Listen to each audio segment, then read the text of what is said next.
कर्मों की दौलत। आजादी से पहले बहुत ही क्रूर और बेरहम हमीदुल्लाह नाम का व्यक्ति था। उसने अपनी हुकूमत की दम पर एक राज्य को जीत लिया और वहां के राजा को मारकर खुद राजा बन गया। उसके राजा बनते ही उसने राज्य में अपनी क्रूरता से अपने राज्य के नागरिकों के साथ बहुत लूटपाट मचाई और बहुत सारा धन इकट्ठा करके एक जंगल में सुनसान स्थान पर तहखाना बनवाया। तहखाना बनते ही उसने सभी मजदूरों को भी मार दिया ताकि वहां का पता किसी को भी न चल सके और राजा हमीदुल्लाह ने उसमें अपना सारा धन छुपा दिया। खजाने की सिर्फ 2 चाबियां थी, एक चाबी राजा के पास और एक चाबी उसके एक खास मंत्री के पास थी। इन दोनों के सिवा किसी को भी उस खजाने का पता नहीं था। एक दिन किसी को बताए बगैर राजा अकेले अपने खजाने को देखने निकल पड़ा। तहखाने का दरवाजा खोलकर अंदर गया और अपने खजाने को देख देख कर खुश हो रहा था। उसी समय मंत्री भी खजाने को देखने के लिए उस स्थान पर पहुंच गया और देखा कि खजाने का दरवाजा खुला है।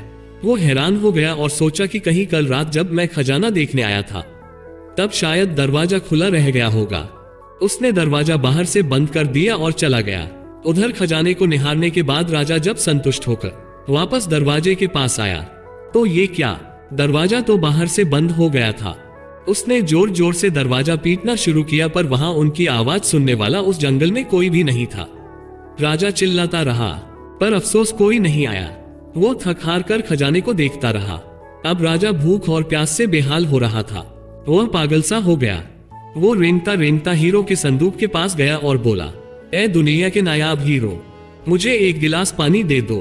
फिर मोती और सोने चांदी के पास गया और बोला, ए मोती चांदी सोने के खजाने, मुझे एक समय का भोजन दे दो। राजा को ऐसा लगा जैसे हीरे मोती उससे बोल रहे हो कि तेरी सारी जिंदगी की कमाई तुझे एक गिलास पानी और एक समय का खाना नहीं दे सकती। राजा भूख प्यास से बेहोश होकर गिर गया। जब राजा को होश आया तो उसने सारे हीरे मोती बिखराकर दीवार के पास बिछौना बनाया और उस पर लेट गया। वो दुनिया को एक संदेश देना चाहता था लेकिन उसके पास ना कागज था और ना कलम। राजा ने अपनी ही कटार से अपनी उंगली काट ली और बहते हुए खून से दीवार पर कुछ लिख दिया। उधर मंत्री और पूरी सेना लापता राजा को ढूंढते रहे पर बहुत दिनों तक राजा ना मिला तो मंत्री राजा के खजाने को देखने आया। जब उसने तहखाने का दरवाजा खोला तो वह हैरान हो गया। उसने देखा कि राजा हीरे जवाहरात के बिछौने पर मरा पड़ा है और उसकी लाश को कीड़े मकोड़े खा रहे थे। राजा ने दीवार पर खून से लिखा हुआ था, ये सारी दौलत एक घूंट पानी और एक निवाला नहीं दे सकी। यही अंतिम सच है। आखिरी समय आपके साथ आपके कर्मों की दौलत जाएगी।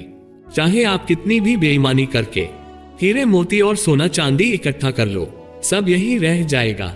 इसलिए जो जीवन आपको प्रभु ने उपहार स्वरूप दिया है उसमें अच्छे कर्म करो बिना किसी स्वार्थ के और अर्जित कीजिए अच्छे कर्मों की अनमोल दौलत, आपके सदैव काम आएगी।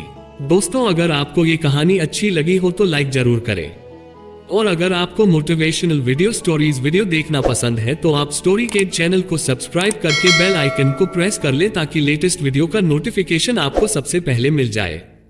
Thank you for watching.